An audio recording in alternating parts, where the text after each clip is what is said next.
violence. Rien n'y a fait, ni la mise en examen, ni l'incarcération du policier auteur du tir mortel sur Naël ont changé quoi que ce soit à l'affaire. 40 000 policiers et gendarmes mobilisés, le GIGN, la BRI et même le RAID appelé en renfort n'ont pu empêcher les scènes de chaos dans plusieurs villes. On va en reparler, mais nous allons tout de suite à Nanterre puisque c'est de là que tout est parti. Vous êtes en direct, Geoffrey Branger. La ville offre un triste spectacle ce matin. Oui, Nanterre se réveille difficilement. Les employés de la mairie tentent de nettoyer tant bien que mal les rues. Steve, pelle à la main, ramasse les débris sur la voie. Il est le responsable de l'entretien du centre-ville et travaille ici depuis 22 ans. De mémoire, j'ai jamais vu ça, autant de cases de violence et autant de dégâts.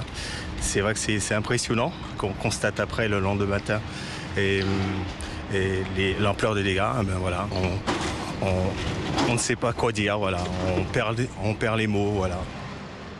Je me trouve actuellement sur l'esplanade Charles de Gaulle, en face du RER Nanterre Préfecture. C'est ici que les dégradations sont les plus importantes. Marina a 24 ans. Elle vit à Nanterre depuis toujours. Écoutez sa stupéfaction ce matin en sortant de chez elle. Ça me rend triste en fait. J'ai jamais vu autant de saccages à Nanterre et c'est vrai que c'est triste, hein. C'est déplorable tous les commerces qui ont été saccagés. C'est très triste ce qui s'est passé pour le jeune Naël. Mais c'est vrai que là, je me réveille le matin, je vois un peu tous les saccages. Ça me rend triste aussi, hein. Enfin, c'est toute la situation qui est déplorable. Difficile de donner une idée de l'ampleur des dégâts ici. C'est un véritable spectacle de désolation. Tout est cassé, calciné. Il y a beaucoup de débris partout par terre et une odeur de brûlé qui stagne dans les rues du centre-ville. Geoffrey Branger en direct de Nanterre.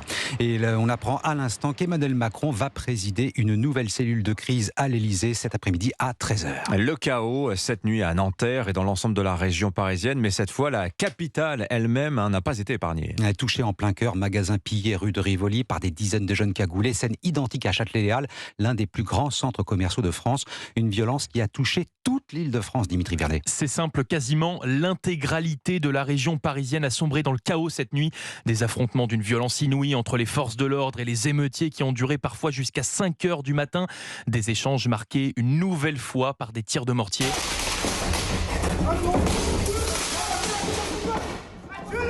Des mortiers d'artifice, cocktails Molotov utilisés par des individus pour cibler les policiers, mais également les bâtiments publics, les écoles, médiathèques, commissariats ou encore les mairies brûlées, saccagées ce matin un petit peu partout, comme à Clichy-sous-Bois en Seine-Saint-Denis, à Arcueil dans le Val-de-Marne et même à Lys en Essonne.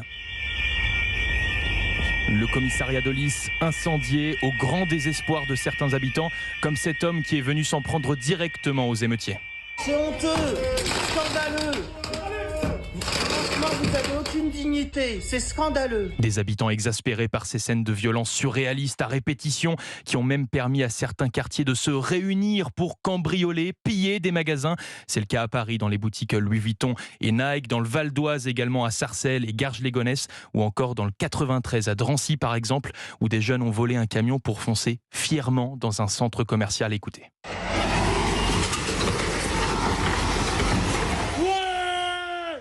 Une violence qui ne s'est clairement pas cantonnée à l'Île-de-France. La situation était ultra tendue sur l'ensemble du territoire, à Marseille, Lyon, Bordeaux, Toulouse, Nantes ou encore Lille. Et ce n'est qu'un petit aperçu, la liste est bien plus longue.